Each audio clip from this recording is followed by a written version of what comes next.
Entrepreneur Development Deputy Minister Datuk Muhammad Hatta Ramli said it is time for local entrepreneurs to venture into non-traditional businesses such as the commercial drones. He said it also created opportunities for work in other ASEAN countries who are also seeing a demand in the use of drone technology. I think this drone industry, the players, it's not a very big capital kind of thing, you know. So I think more companies can take part. He said with the recently announced Budget 2020 allocation for the SMEs, aspiring drone entrepreneurs are also welcome to apply for funding.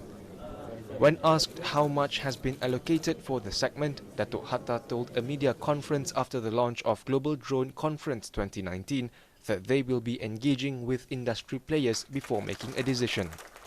We should get in touch with the industry and see really what is the kind of demand. We can always limit the number or increase it any time. You can ask for more, but at the moment we are looking into the potential expansion. Yeah?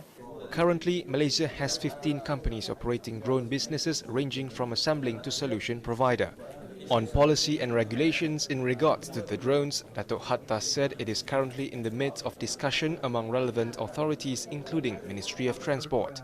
The inaugural Global Drone Conference themed Asia's Flight Path, Future Growth Industry Verticals had speakers from the industry across the world sharing their experiences and solutions with industry leaders, the academia and general public.